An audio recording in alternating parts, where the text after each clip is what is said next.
Bismillahirrahmanirrahim. We heard from some of our mashayikh, they mentioned that sometimes people, they work the entire day and in the evening they are tired, so it's not possible for them to spend the entire night in the ibadat of Allah tabaraka wa ta'ala. Alhamdulillah, a little while here we're spending, but after this people go home, they are tired. So some of the ulama mentioned that many buzruks of the past, the time between Maghrib and Isha, that time they used to spend in the ibadat of Allah Ta'ala. The night already starts after Maghrib at the time of sunset. So the time between Maghrib and Isha, that time they used to spend in the ibadat of Allah Ta'ala. And some ulama mention this. They say that in Surah Qadr, Allah Tabaraka wa Ta'ala mentions that when does the time of Qadr end? Salamun hiya hatta matla'il fajr. That the time of Qadr, this is right up to the time of Subah Sadiq. When Subah Sadiq ends, the time of Qadr comes to an end. So they say the starting point is not mentioned. Nowhere in the surah Allah Ta'ala mentions when the night of Qadr starts. Whether it starts at the time of sunset, or whether it's going to start at 11 o'clock at night, 12 o'clock. The starting point is not mentioned. But the ending point is mentioned. So when the ending point is mentioned, they say that the time just before Subah Sadiq, that in other words, the time we spend in Seri, 3:30, 4 o'clock in the morning, or even if a person spends the last 15-20 minutes in the ibadat of Allah Tabaraka wa Ta'ala, then that person definitely he will get Laylatul Qadr because he got the ending part of Qadr. Allah Ta'ala give us tawfiq. So whichever one is convenient for us, try and get both. The time between Maghrib and Isha also, a little bit after Isha, and in the morning we are waking up for Seri. So at least that last 10-15 minutes, some salah, some dua, or some zikr of Allah Tabaraka wa Ta'ala, we will get the night of Qadr. Also, one person, mashallah, he phoned yesterday, he sent a message, and this person, I assume, from the code that he sent a message from, he was from Australia. And in the message, he says that he heard the bayan on the 21st night. So look now, this is the taxi driver, and he's in Australia. And now what concern he's got for deen. So he's telling, in that message he's saying, he says that you mentioned in your bayan that a person that is in the masjid, he can look around anywhere. And if a woman comes about all of a sudden and his gaze falls on the woman, then that gaze is marked. But immediately thereafter he must lower his gaze. So he says that that gaze is marked. But you said that when you go out of the masjid, if you're in a mall or in a shopping area anywhere, so there a person, his gaze must be down. His gaze can't be up because that's a place of fitna.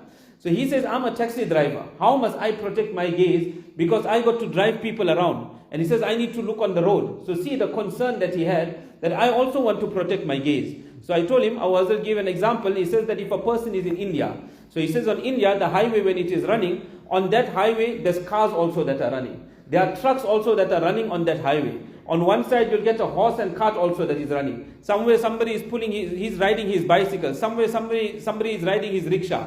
But all you need to do, you just keep your eyes in front of you. You keep your eyes on the road. Obviously now and then you'll have to look into the side mirrors, into the rear view mirror. But you just keep your eyes in front of you. There's no need for you to look right and to look left. The moment you're going to look right and you're going to start looking left, who's driving this car and who's driving that car, then you're going to make an accident. But as long as you keep your gaze in front of you, you will be safe. So exactly the same way I told him, that you just keep your gaze in front of you, and as far as possible, just keep your gaze on the road. And Allah Tabaraka wa Ta'ala will protect you. So look at the concern. This is what is Islam. This is when a person wants to reach Allah Ta'ala, and he will reach Allah Tabaraka wa Ta'ala because he is genuine. And then he said that I heard about the sunnat salah, that if you missed your sunnat before Fajr, then you can read your sunnah thereafter. So he wanted to know in regards to that also. So we explained the whole masla that you can perform your sunnah if you missed it before Fajr, after sunrise, right up to the time of Zawal. And he wanted to know, is there any other sunnah that if you miss out, you can read it later on? So I told him, yes, the second sunnah is the fourth sunnah before Zohar. If you miss that out, after Zohar, you read the two sunnah. And after the two sunnah, then you read the four sunnah that you missed out, you read the four sunnah there. And then if you want, you can read your two nafil. So when a person is genuine like this, a person, he will reach Allah Ta'ala. Allah Ta'ala give us all that type of desire to reach Allah Tabaraka wa Ta'ala. One or two incidents, and we'll continue with the next point. Mullah Jalaluddin Rumi Rahmatullah alayhi, we all know about him, that what a great saint of Allah Tabaraka wa Ta'ala he was. And he's in Konya, that is in, Turkey, that's in Turkey. He is buried in Turkey. Up to now, many people, they visit his Qabristan. Hazrat Hakim Saheb Rahmatullah alayhi, he also went and he visited the Qabristan. Many ulama went with him as well.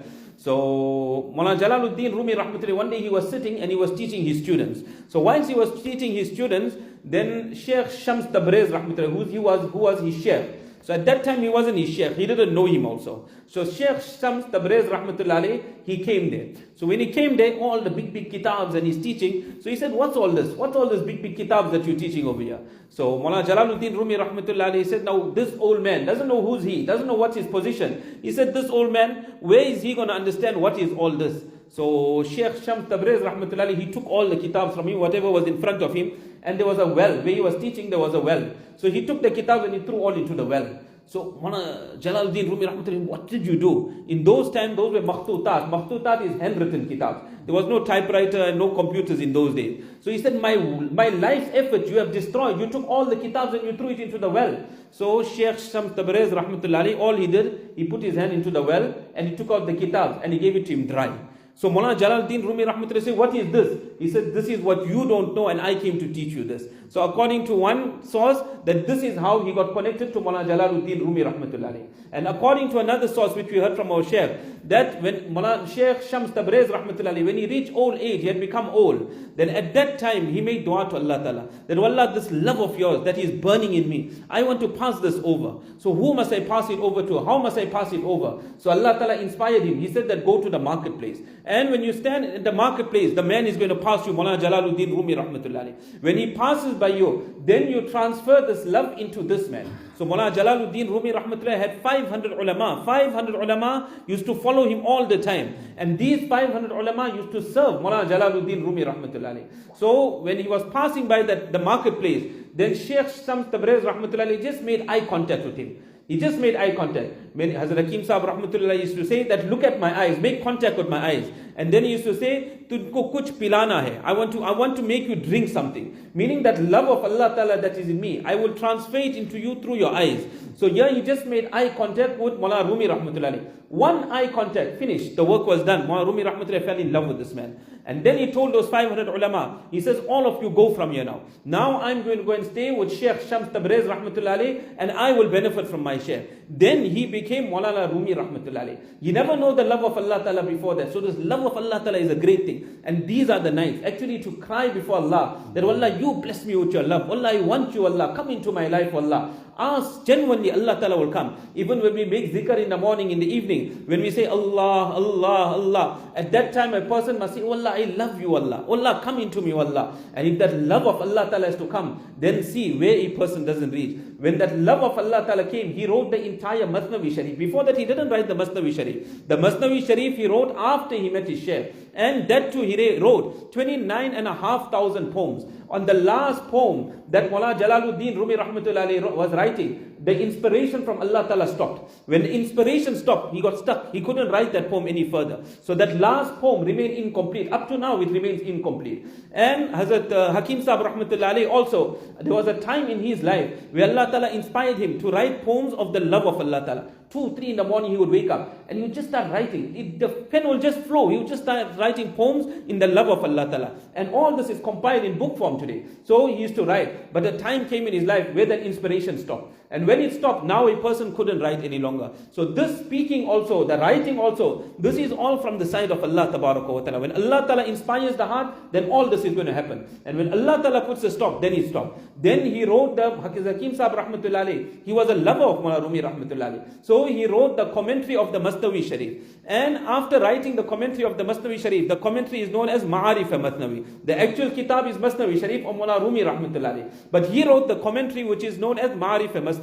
So when he wrote this, at that time in Pakistan, I think it was Mufti Rashid Saheb Ludhianvi rahmatullahi. He was a very senior Mufti of Pakistan.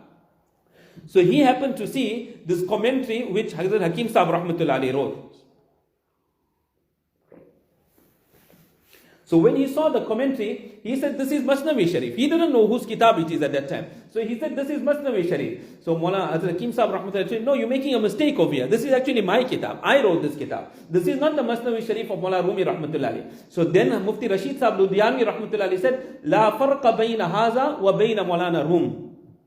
There is no difference whatsoever between this commentary and between the actual kitab of Mullah Rumi rahmatullahi. So see, even in this time and age, Hazrat Hakim Sahib just passed away not very long ago. When a person, Allah blesses him with his love, where a person can reach, he can come to the stage of Mullah Rumi rahmatullahi. So this love of Allah tabaraka wa ta'ala is a very, very great thing. If this comes, all our matters in our life will be sorted out. It's mentioned about Mullah Thanvi rahmatullahi. Mullah Thanvi rahmatullahi says, at that time when we were young, we became ulama. He said we used to sit on the mimbar and we used to speak. And when we used to speak on the mimbar, so much of josh and so loudly we used to speak that the masjid used to shake and the mimbar used to shake. But the hearts of people, nothing used to happen whatsoever. But he said when we met our Shaykh and Hazrat Haji Imdadullah Sahib Muhajir Makki rahmatullahi, and that love of Allah Ta'ala was ignited now in the heart. He says that we used to sit there and we used to give simple bayans, but there used to be earthquakes, there used to be tremors in the hearts of people. Hazrat Maulana Sayyid Sulaiman Nadwi rahmatullahi, this is the last incident. Maulana Sayyid Sulaiman Nadwi rahmatullahi, he was a great mufassir, commentator of Quran. People from throughout the world used to come to Sayyid Sulaiman Nadwi rahmatullahi and they used to learn tafsir of the Quran. What a mufassir of the Quran Sharif he was. And he heard people are going Thanabon, they're going by Maulana Thanvi rahmatullahi. So he said, ye kya hai ke chuhe ki tarah buddhe ke samne bete ho. That like rats, you go and sit before that old man. Maulana Thanvi rahmatullahi was an old man. Before the old man, you go and sit like rats over there. One day Allah gave him tawfiq. Allah Ta'ala gave him tawfiq to go to Thanabon. He said, let me go check also. When Allah wants to pull somebody, Allah makes them mean, Allah will bring that person to that area. So he said, let me go and check. When he went there and he sat before Maulana Thanvi rahmatullahi, Maulana Thanvi rahmatullahi was making tafsir of the Quran. Imagine Maulana Thanvi is making tafsir and here you got the great mufassir of the time that is sitting before him.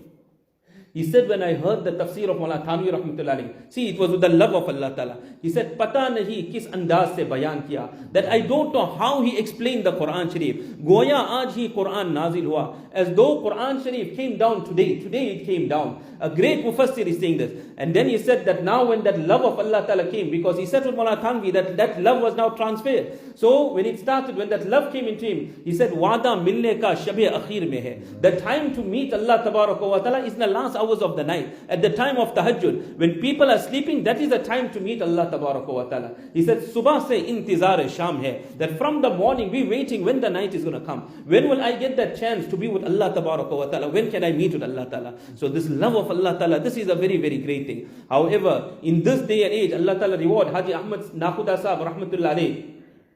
Haji Sahib was not an alim of deen. And openly he used to say also, when you speak to him also, he'll tell you openly. He says, I'm no Maulana, I'm no alim of deen. And when he used to speak, so simple, his English also was so simple. Such a soft tone also, he would speak and he would pass the message over. So Haji Ahmad Nakhuda Sahib rahmatullah alayhi, not very long ago, he was in South Africa before he passed away. And what did he say? He said, even in this time, if a person really wants to benefit, then this is the way. Go and stay with mashayikh, stay with pious people, stay in their sohbat and benefit.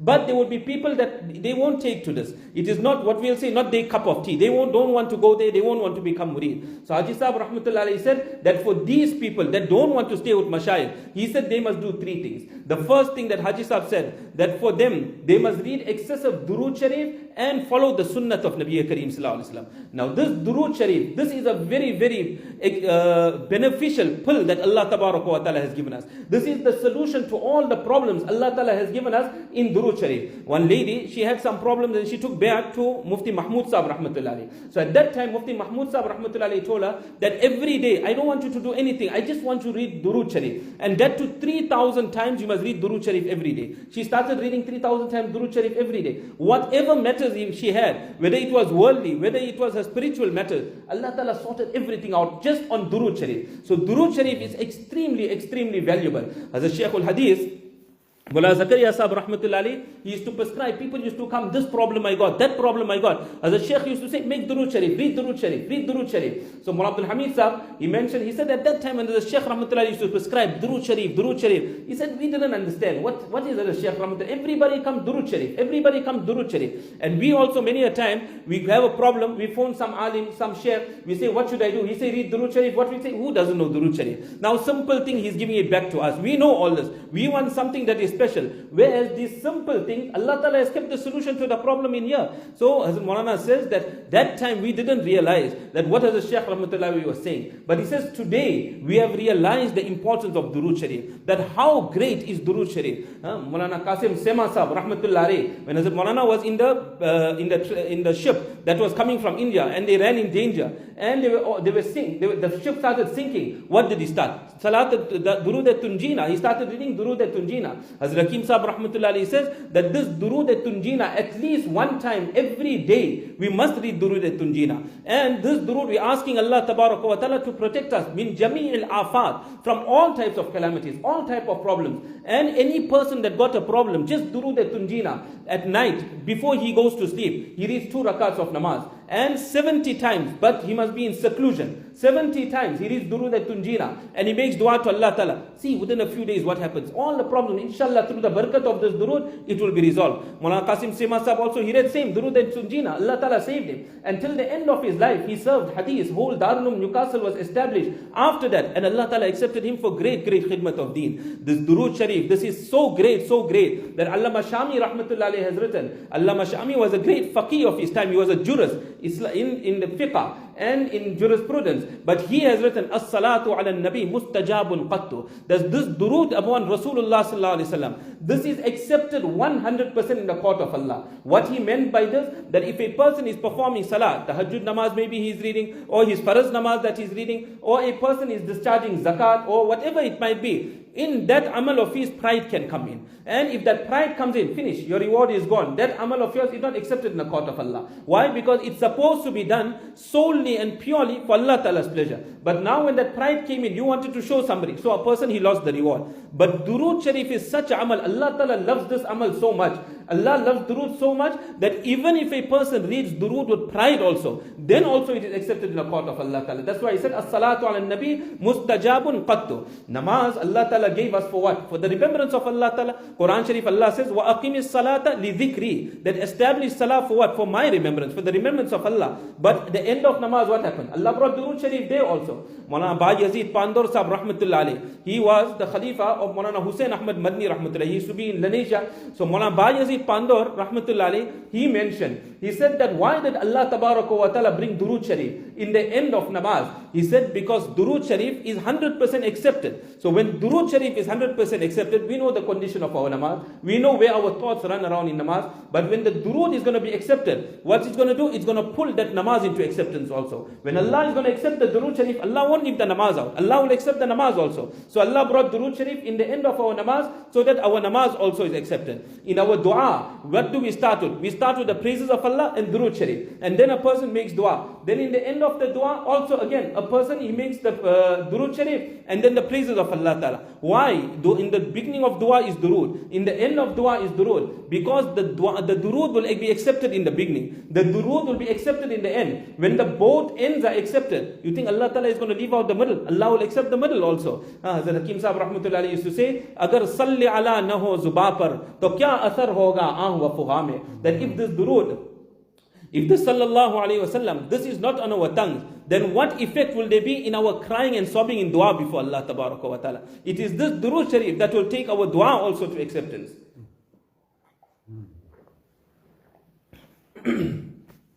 No ibadat, if you look at all the various forms of ibadat, Allah Ta'ala is not a partner in any ibadat. But when it came to Durood Sharif, Allah became a shareholder. Allah became a partner in Durood Sharif. Inna Allah wa malaikatahu yusalluna ala nabi. Verily Allah Ta'ala and the malaika all sent Durood upon Rasulullah sallallahu alaihi wasallam. And then Allah Ta'ala commanded us, Ya ayyuhalladhina amanu sallu alayhi wa sallimu taslima. O people of Iman, you also send salat and salam upon Rasulullah sallallahu alaihi wasallam. So the command was given, you send Durood. But Allah didn't leave it to us to choose how to send Durood to Nabi sallallahu alaihi wasallam. Because we know sometimes we go to say something, we'll say the wrong thing. Instead of praising the person, we might hurt the person. So Allah Ta'ala taught us that this is how you send Durood. Allahumma salli ala Muhammad. Oh Allah, you send salawat upon Rasulullah sallallahu alaihi wasallam. So we are asking Allah Ta'ala to send that durood upon Rasulullah sallallahu alaihi wasallam. So this is a very, very great amal, sending durood upon Rasulullah sallallahu alaihi wasallam. And this is an amal that is accepted in the court of Allah Tabaraka wa Ta'ala. In sending durood is only our benefit. A person that sends one durood upon Rasulullah sallallahu alaihi wasallam, that person, 10 rahmat of Allah Ta'ala comes on him. 10 of his gunas are forgiven, and 10 of his stages are raised. And according to one narration it comes that not 10 but 70 mercies of Allah Ta'ala, 70 rahmat of Allah Ta'ala descend upon that person that recites Durood Sharif once.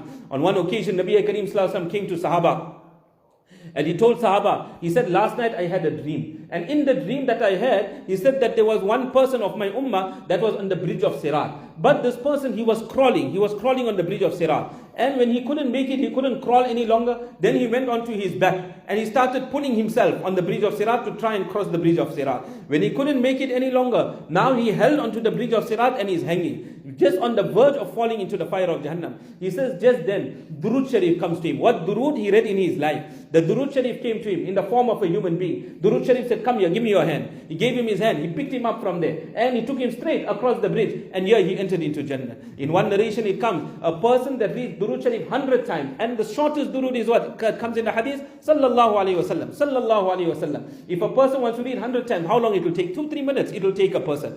For reading Sallallahu Alaihi Wasallam 100 times a day, it is mentioned in the hadith that 100 needs of a person will be fulfilled. 70 needs of the akhirat. The needs of the akhirat is much more greater than the needs of dunya. 17 needs of the akhirat will be fulfilled. And 30 needs of dunya, whatever need a person has in dunya, 30 needs of his will be fulfilled. One sahabi came to Nabi Kareem Sallallahu Alaihi Wasallam. He said, Ya Rasulullah, 1/3 of my time I have allocated just to dua, that I just make dua 1/3 of my time. Can I allocate that time, that 1/3, can I give it to Durood Sharif? Nabi Sallallahu Alaihi Wasallam said, yes, by all means you can give it to Durood Sharif. Leave your dua and just read Durood Sharif. So he asked Nabi Sallallahu Alaihi Wasallam further. He said, what about if I allocate 2/3 of my time to Durood Sharif? Nabi Sallallahu Alaihi Wasallam said, yes, if you wish you may do that also. Then he asked Nabi Sallallahu Alaihi Wasallam the question. He said, Ya Rasulullah, what if I allocate all my time to Durood Sharif? Nabi Sallallahu Alaihi Wasallam mentioned, إِذَنْ يَكْفِيكَ اللَّهُ مَا أَهَمَّكَ مِنْ أُمُورِ دُنْيَاكَ وَآخِرَتَكَ. In that case, Allah Ta'ala will suffice you from whatever problems you will have in your life, whether it is from the matters of your dunya,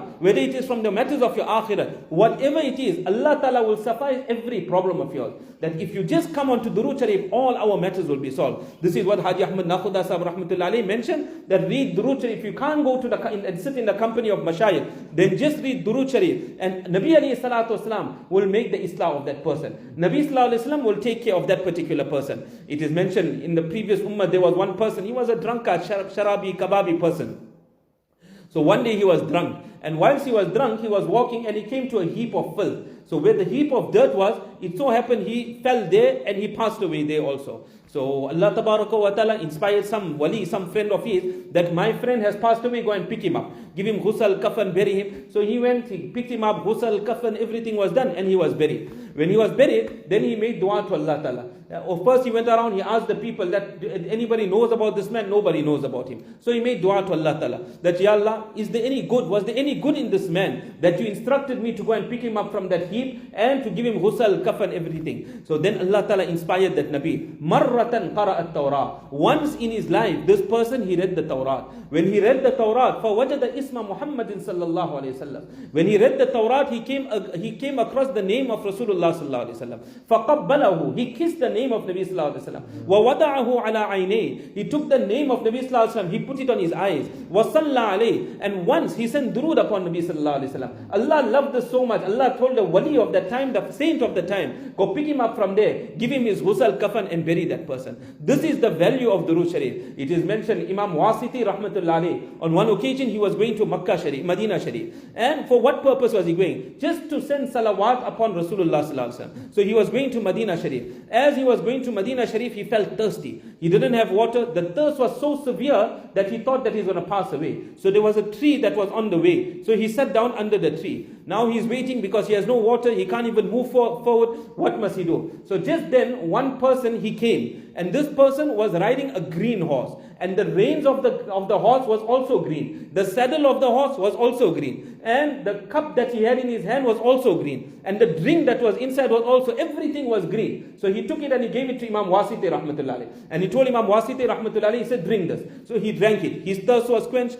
Now we asked him, he said, where are you going? So he said, no, I'm going to Medina Sharif. For what? To send salawat upon Nabi sallallahu alayhi wasallam and his two companions, Hazrat Abu Bakr radiallahu anh and Hazrat Umar radiallahu ta'ala. So he said that when you go to Medina Sharif, he says that when you finish your salawat, you send salams to Nabi alayhi salam and Hazrat Abu Bakr and Umar radiallahu anhuma. He says, then give my salams also. And tell Nabi sallallahu alayhi wasallam that Ridwan sent salam. Who was Ridwan? The gatekeeper of Jannah. Allah sent the gatekeeper of Jannah to take care of his need because he was going to send salawat upon Nabi sallallahu alaihi wasallam. We don't know, really we don't know the value of Durood Sharif, that how great is Durood Sharif, and it will solve all our problems. And Durood at-Tunjina is very, very effective. Many people have tried it out and it has worked out for them. Many people that had problems in their life, they were told, recite 11 times Durood at-Tunjina in the beginning, 500 times La hawla wa la quwwata illa billah, and 11 times Durood at-Tunjina in the end. They tried it. It works wonders. People's problems got sorted out. Whatever problems they had, Allah tabaraka wa ta'ala solved their problem. So come on to Durood Sharif. Allah ta'ala give us this tawfiq. It is mentioned, I'll finish off on this, that there was one very, very wealthy merchant that was in Balkh. Very, very wealthy person. And he only had two sons. So when he passed away, I assume that there weren't any other heirs except these two sons that he had. So the two sons, they shared the estate, because when there's two sons, they will equally share the estate now. So they shared the estate equally amongst themselves, 50%, 50%. But this person, he had 3 strands of hair of Rasulullah sallallahu alaihi wasallam. On the final Hajj, the Hajjatul Wada of Rasulullah sallallahu alaihi wasallam, the hair of Rasulullah sallallahu alaihi wasallam that was removed, this was distributed among Sahaba. Hazrat Muhammad Yunus Patel Sahab rahmatullahi also had a strand of hair of Hazrat Muhammad Yunus Patel, of Hazrat Nabi Kareem sallallahu alaihi wasallam.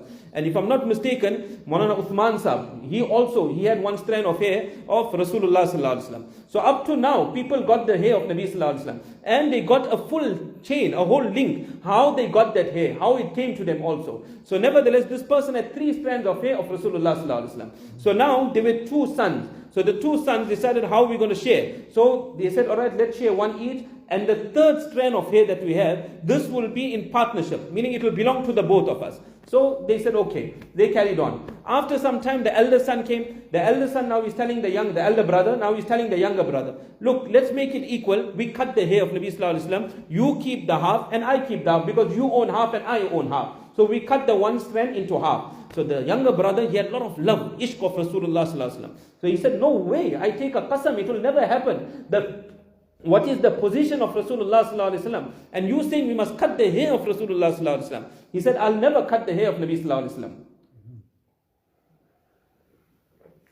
So the elder brother, he saw that the younger brother got a lot of love for Rasulullah sallallahu alaihi wasallam. So he took advantage of the situation. What did he tell him? He said, see, if you prepared to give me your part of the estate, I'll give you all 3 strands of hair. So the younger brother, so much of love he had for Nabi sallallahu alaihi wasallam, he said, you take all the money. I don't want any money, just give me the hair of Rasulullah sallallahu alaihi wasallam. So the hair of Nabi sallallahu alaihi wasallam, he would keep in his pocket. And then he would take out the hair, continuously he would just take it out. He would look at the hair of Rasulullah sallallahu alaihi wasallam. He would send Durood upon Nabi sallallahu alaihi wasallam, and he would put the hair back into his pocket. And he carried on like this. It is mentioned, Allah gave him lot of barakat, lot of wealth came to him, Allah gave him. And the elder brother, whatever money he took from the estate, that is not going to last you forever and forever. So he started using it, and eventually all that money was used. He had nothing left. But the younger brother, Allah Ta'ala gave him so much. And then later on, that younger brother, he passed away very quickly also. So when he passed away, one person sees him in the dream and sees that he is with Nabi Kareem sallallahu alaihi wasallam in that dream of his.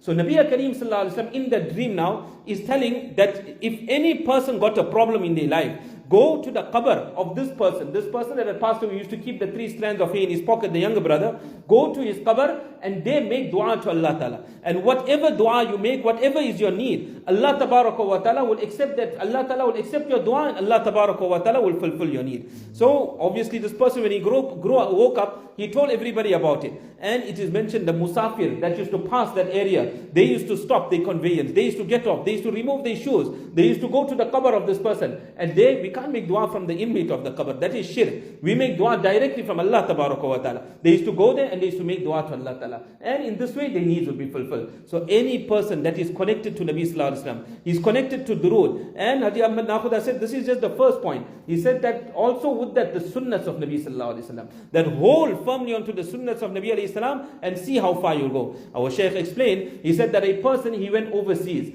He gives an example, he said a person went overseas. And when a person goes overseas, now he's gone on his business trip, but when he's coming back, he wants to bring something for his wife. So when he was overseas, he saw a handbag. He saw a beautiful shoe. He said, hey, if my wife has to wear this shoe or carry this handbag, how beautiful wouldn't my wife look? So he buys that handbag, he buys that shoe, and he comes back home. And he tells his wife, now put it on. And when she puts it on, she looks beautiful for him. He gets so happy. What Allah Tabaraka wa Ta'ala loved, what Allah Ta'ala loved, Allah Ta'ala gave it to Nabi alayhi salam. He made that the appearance of Rasulullah sallallahu alaihi wasallam. What Allah loved, that became the sunnah. And Quran says, in kuntum tuhibbun Allah fattabi'uni. If you love Allah Ta'ala, if you claim that you love Allah, you want Allah, then follow me, follow Nabi sallallahu alaihi wasallam. And what you'll get in return, yuhibbukum Allah. Allah Ta'ala will love you. Just follow sunnah and you will get Allah Tabaraka wa Ta'ala. In one poem, Hazrat Hakim Saheb rahmatullah alayhi, he says, Naqsh qadam Nabi ke hai, Jannat ke raaste. That if you want to go to Jannat, he says, just follow the footsteps of Nabi sallallahu alaihi wasallam. Follow this way and you will end up in Jannah. A person, he leaves Marisburg, he wants to go Durban. Follow the board to Durban, you will get there. You want to go Johannesburg, follow the board, you will get there. You want to go to Jannat, follow Naqsh qadam, follow the footsteps of Nabi sallallahu alaihi wasallam, you will get to Jannat. Allah se milate hai sunnat ke raaste. But if you want Allah, and Jannat is nothing, it's only the creation of Allah. What is the status, what is the position of Allah Tabaraka wa Ta'ala? If you want Allah, just follow sunnat and you will get Allah Tabaraka wa Ta'ala in your life.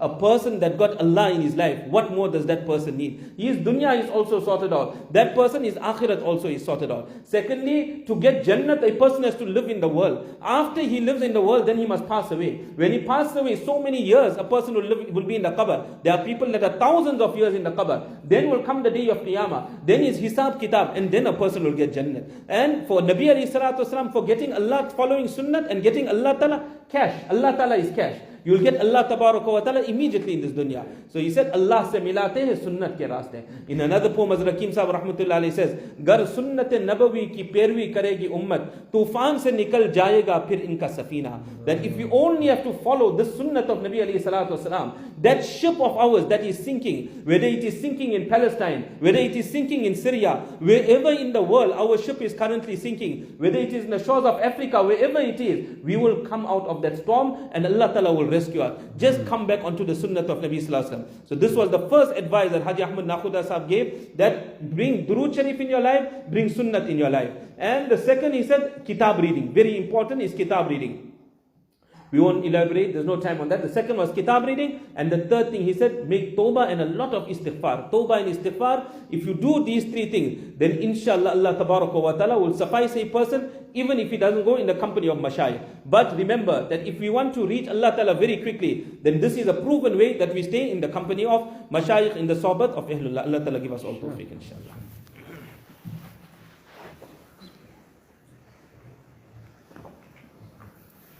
بسم الله الرحمن الرحيم اللهم صل على سيدنا مولانا محمد وعلى آل سيدنا مولانا محمد وبارك وسلم فاذكروني أذكركم أنا جليس من ذكرني दिल मेरा हो जाए एक मैदान हो तू ही तू हो तू ही तू हो तू ही तू और मेरे तन में बजाए आब वगिल दर्द दिल हो दर्द दिल हो दर्द दिल गैर से बिल्कुल ही उठ जाए नदर तो ही तो आए नदर देखूं जिधर ला इलाहा इल्लल्लाह मुहम्मदुर रसूलुल्लाह सल्लल्लाहु अलैहि वसल्लम ला इलाहा इल्लल्लाह ला इलाहा इल्लल्लाह ला इलाहा इल्लल्लाह ला इलाहा इल्लल्लाह ला इलाहा इल्लल्लाह ला इलाहा इल्लल्लाह ला इलाहा इल्लल्लाह ला इलाहा illallah la ilaha illallah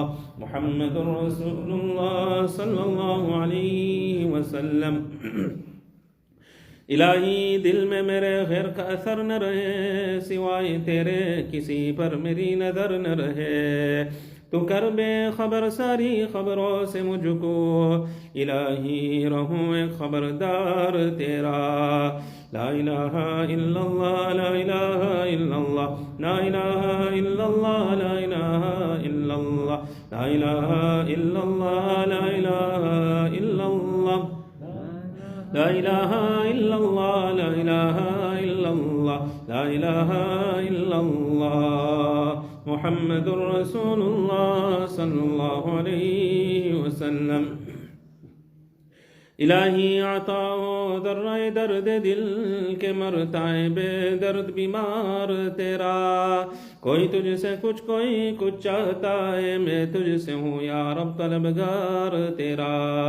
नहीं दोनों आलम से कुछ मुझको मतलब, तू मतलूब में ओ तालिब तेरा। उठा गम रख उम्मीद इमदाद हक से, तुझे गम है क्या। ला इलाहा इल्लल्लाह ला इलाहा इल्लल्लाह ला इलाहा इल्लल्लाह ला इलाहा इल्लल्लाह ला इलाहा इल्लल्लाह ला इलाहा इल्लल्लाह ला इलाहा इल्लल्लाह ला इलाहा इल्लल्लाह ला इलाहा इल्लल्लाह ला इलाहा इल्लल्लाह मुहम्मदुर रसूलुल्लाह सल्लल्लाहु अलैहि वसल्लम। कोई मुझसे पूछे मैं क्या मांगता हूँ, मैं अपने खुदा से खुदा मांगता हूँ। वो हो जाए मेरा मैं हो जाऊँ उसका, यही रात दिन में दुआ मांगता हूँ। अता कर दे वो मुझको अपनी मोहब्बत में, उसके सिवा कुछ और नहीं मांगता हूँ। है नाराज़गी जिसकी दोज़ख से बढ़कर, उसी ज़ात की बस रिदा मांगता हूँ। असल मुझे दुनिया की ख्वाहिश नहीं, मैं बख्शिश व रोज़े जज़ा मांगता हूँ। ला इलाहा इल्लल्लाह ला इलाहा इल्लल्लाह ला इलाहा इल्लल्लाह ला इलाहा इल्लल्लाह ला इलाहा इल्लल्लाह ला इलाहा इल्लल्लाह ला इलाहा इल्लल्लाह ला इलाहा इल्लल्लाह ला इलाहा इल्लल्लाह ला इलाहा इल्लल्लाह मुहम्मदुर रसूलुल्लाह सल्लल्लाहु अलैहि वसल्लम। यार रहे या रब तू मेरा और मैं भी तेरा यार हो। मुझको फ़क़त तुझसे हो मोहब्बत, खल्क़ से मैं बेजार हो। हर दम ज़िक्र व फ़िक्र में तेरे मस्त रहूँ सरशार हो। होश रहे न मुझको किसी का तेरा मगर होशियार हो। अब तो रहे बस दादम आखिर विर्द ज़ुबाए मेरे इला। ला इलाहा इल्लल्लाह ला इलाहा इल्लल्लाह ला इलाहा इल्लल्लाह ला इलाहा इल्लल्लाह ला इलाहा इल्लल्लाह ला इलाहा इल्लल्लाह ला इलाहा इल्लल्लाह ला इलाहा इल्लल्लाह ला इलाहा इल्लल्लाह ला इलाहा इल्लल्लाह मुहम्मदुर रसूलुल्लाह सल्लल्लाहु अलैहि वसल्लम।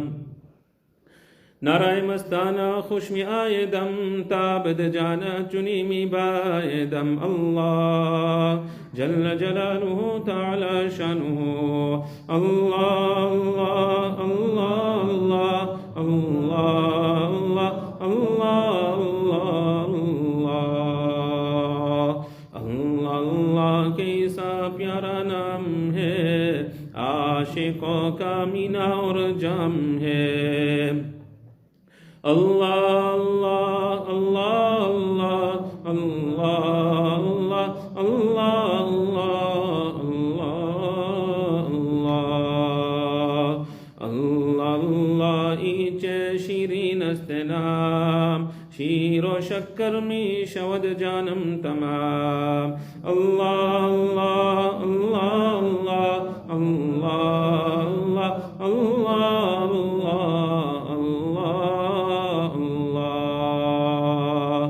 अपने मिलने का पता कोई निशा, तू बता दे मुझको ए रब्बे जहां।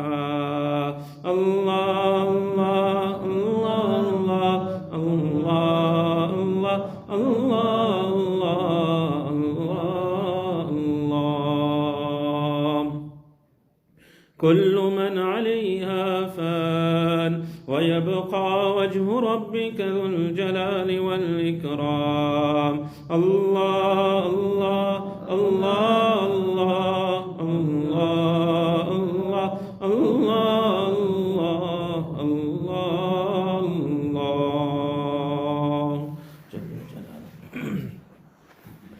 اللهم لك الحمد كله ولك الشكر كله ولك الملك كله وإليك يرجع الأمر كله. اللهم لا نحصي ثناء عليك أنت كما أثنيت على نفسك. اللهم صل على سيدنا ومولانا محمد كلما ذكره الذاكرون وكلما غفل عن ذكره الغافلون. اللهم صل على سيدنا مولانا محمد في الليل إذا يغشى، وصل على سيدنا مولانا محمد في النهار إذا تجلى، وصل على سيدنا مولانا محمد في الآخرة والأولى. اللهم صل على سيدنا مولانا محمد أبد الآبدين، وصل على سيدنا مولانا محمد دهر الداهرين. جزا الله عنا محمدا صلى الله عليه وسلم بما هو أهله. اللهم اجعل نبينا لنا فرطا وحوضه لنا موردا. اللهم احشرنا في زمرته واستعملنا بسنته وتوفنا في ملته واجعلنا في حزبه. اللهم إنا نسألك من خير ما سألك منه نبيك محمد صلى الله عليه وسلم، ونعوذ بك من شر ما استعاذك منه نبيك محمد صلى الله عليه وسلم. وأنت المستعان وعليك البلاغ، ولا حول ولا قوة إلا بالله العلي العظيم. اللهم إنا نسألك حبك وحب من يحبك والعمل الذي يبلغنا حبك. اللهم اجعل حبك أحب إلينا من أنفسنا وأهلنا ومن الماء البارد. اللهم ارزقنا حبك وحب رسولك صلى الله عليه وسلم. اللهم صل على سيدنا مولانا محمد وعلى آل سيدنا مولانا محمد صلاة تنجينا بها من جميع الأهوال والآفات، وتقضي لنا بها جميع الحاجات، وتطهرنا بها من جميع السيئات، وترفعنا بها عندك على الدرجات، وتبلغنا بها أقصى الغايات من جميع الخيرات في الحياة وبعد الممات، إنك على كل شيء قدير. سبحان ربك رب العزة عما يصفون، وسلام على المرسلين، والحمد لله.